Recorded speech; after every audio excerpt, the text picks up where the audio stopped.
So Mm. we'll finish with basketball. Nebraska basketball is out of the Big Ten tournament, which is starting today, and out of the NCAA tournament.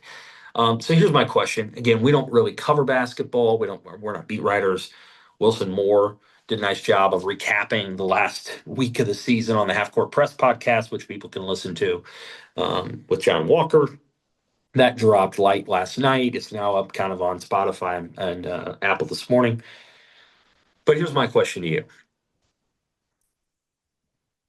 What would you do? You feel like the program is what it is under Fred, or do you look at it and say, no, they could go to this new tier, and that new tier is what's going to look really good in 28 and 29. And when I say is what it is, I mean Nebraska's going to be on that bubble every year. Some years they'll be on the right side, some years they'll be on the wrong side. They'll have their New York Mets level collapse, which is what they just had for you. You know that reference, the Mets Yeah, yeah. having that giant lead, David Wright era Mets. This was a Mets level collapse. They did not, the games that they lost to two good teams, Michigan and Ohio State. The other three teams were not good. Penn State, Minnesota, Iowa, not good teams. And they lost all five at the end. All they had to do was win one of the five. They weren't able to do it, and they were really uninspired at home in the last two.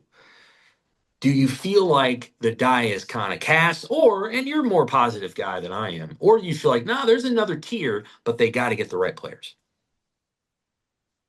Well, yeah, I think there can be another tier. And for a few reasons. I think one is Fred Hoiberg has already shown an ability to adapt to the situation to varying results. I mean, he had a GM early in his tenure and it didn't work out, and so he didn't have one. And Right. he was more offensive minded early in his career and it didn't work out, and so they went to more of the toughness and defensive emphasis sort of basketball that got him off to a good start. So I think he is well-rounded enough. He's a veteran enough of a coach. He's comfortable enough in his own skin to look at things objectively and say, how can we win? As opposed to this is how I have to win.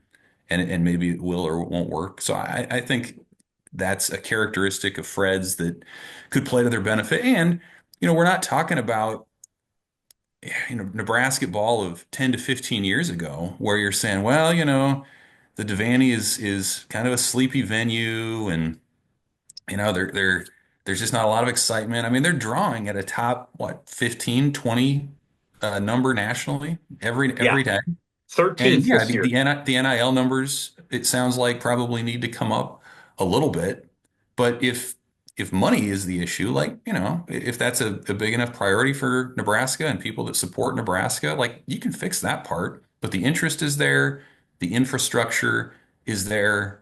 The head coach, I think, has a little Matt Rule in him, just in terms of how he can look at things big picture and trends and adjust. And so maybe the tweak is to go back to a general manager in a different kind of situation. Maybe it's just about better fundraising and where Nebraska ball fits into the revenue sharing percentage of the pie moving forward. So like I don't think it has to be this grand overhaul because there are pieces in place to succeed. Now, does that mean it's going to happen? No, of course not. You still have to get the players, and the history isn't there.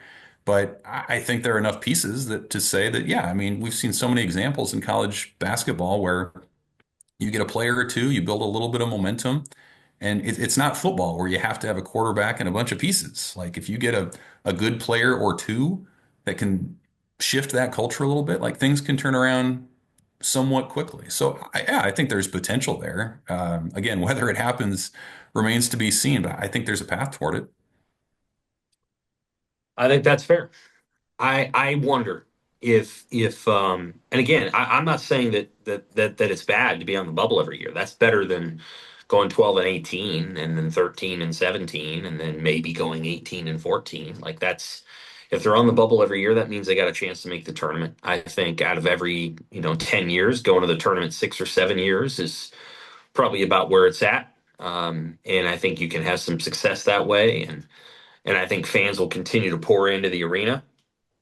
Bryce Williams is an undeniable success story for Fred Hoiberg and his staff, developing a player who was a spot up shooter at Charlotte into a first team All Big Ten guy. That's a story that you can go out and get another transfer with. Hey, man, we made this guy money. I mean, he coming out of Charlotte, he wasn't. He might have gotten a cup of coffee in the NBA or might got a look, but now he's going to get invited to the combine. He's probably going to get drafted, Yeah. and that may not have been Bryce's story if he had just went to Charlotte. So I think there's something to be said there. One of the challenges is that when you're constantly in the portal every year, you're kind of get what you get, and you don't always know what you're going to get. I think they probably thought this year they were going to get a little bit more out of a few of the transfers. They didn't. I'm sure they would tell you, boy, I tell you, Bryce Williams was a more pleasant surprise than we thought he was going to be when they got him. But that happens. It's a little bit of a you don't always know exactly what you're getting. You might get exactly what you thought you were going to get. You might get more. You might get less. And when you're adding 6 to 7 transfers each season, and there's a level of what do you want to call it, uncertainty or variability in what you get, then I think you're going to be who you're going to be. And Nebraska basketball fans have to get comfortable with that. What I noticed this year, Evan, is that people were getting teed off and ticked off. Like at the end of the year, you heard more people going, "What the heck is this?" And during that early losing streak too, like you can kind of sense when people are getting a little annoyed. And I think they got a little annoyed. They're not annoyed with Matt Rule, even though he didn't win that many games in his first 2 years, and he wishes he had won more. They went, what are they, 12-13 in his first 2 years? Mhm. But there's Yeah, no that's right. irritation there. You can tell. There's nothing there. It's all positive. It's all, yeah, we see where this guy's going with it. We get it. Need to see more in year 3, but everybody gets it. With Hoiberg, you saw that turn a little bit this season, and the this isn't true in every market, but it is in this one. The media is kinder than the broader fan base in a lot of contexts. The fan base is losing patience. They see what Nebraska volleyball is able to do, right? And they can compare that to football. They see what Nebraska women's basketball has room to grow, believe me. But that program's where it needs it's right. They got a big time point guard for the next 3 years in Britt Prince, and they're gonna re-add an elite player next year in Natalie Potts, and they're gonna be good next season. They would have been really good this year if Natalie had stayed healthy, if she hadn't torn her knee. So everybody can kind of see it over there with Amy's crew, and they're going to go to the third tournament in 4 years, and they got a chance to win a game again this year. Everybody sees that, and they're like, okay, what about the men's stuff? So what about football? Well, what about men's basketball? Why can't it turn the corner? And we're kind of, we understand where all the pratfalls are and where all the obstacles are, and the NIL whispers. And I'm telling you, fans don't care as much about that because fans are like, guess what, man? We keep packing the arena. There's 15,000 of us there. We're yelling our lungs out at the Iowa game, and the team doesn't respond. Like they don't necessarily appreciate the context as much as maybe the media does. In some markets, it's the other way around. But in this one, it's like, well, you got to understand all these dynamics. Yeah, I understand that.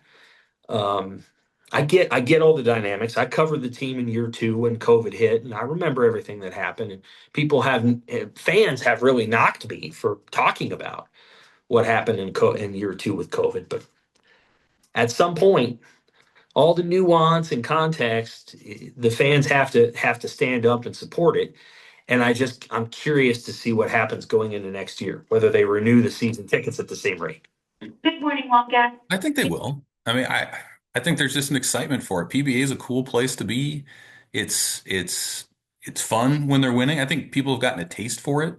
That run that they had a year ago to the tournament, people were excited. I mean, that energized the fan base, and the start that they had 12-2, people were excited again. I think that lasts for a couple of years, and that's why the tempers are a little bit shorter, in my opinion. I mean, if this was 4 or 5 years ago, okay, Nebraska still hasn't figured it out. Now people got a taste. I think that ups the ante a little bit.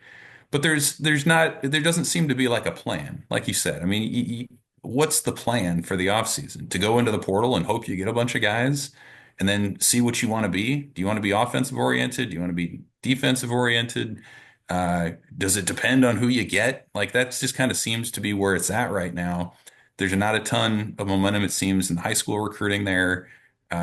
You look around, you see the in-state talent thriving on other teams. I think that is something that's sort of sticks in people's craw a little bit as well. And we've talked about kind of Nebraska's lack of ability to get talent out of Omaha in basketball.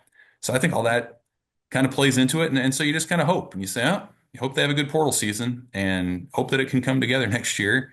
And if it does, cool, then you got to do it again the year after that. And if it doesn't, then the complaints are going to get a little louder. So I think there's a coin flip mentality or sense to Nebraska men's basketball that's different from some of the other sports. Like you mentioned, there's a vision, sort of a path in the other ones. I don't know that there is as much in the men's basketball side.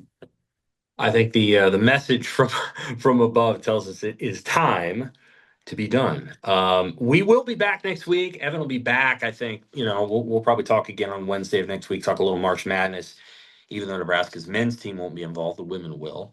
Talk a little bit more football, and we'll talk a little baseball. We didn't say much, but they have three at UCLA this weekend. Then they play Pepperdine. Then they go to USC. Is that correct? That's right. So this is the LA swing, the LA story for Nebraska baseball. We'll see how they do. If they go out there, shoot, they go out there and let's say they go 5-3 or 6-2, everything's back on board. They go out there and they go 2-6, and we might have a little worrying to do. But we'll find out. We'll see what happens with them. For Evan, I'm Sam. Thanks for listening to the Big Six podcast.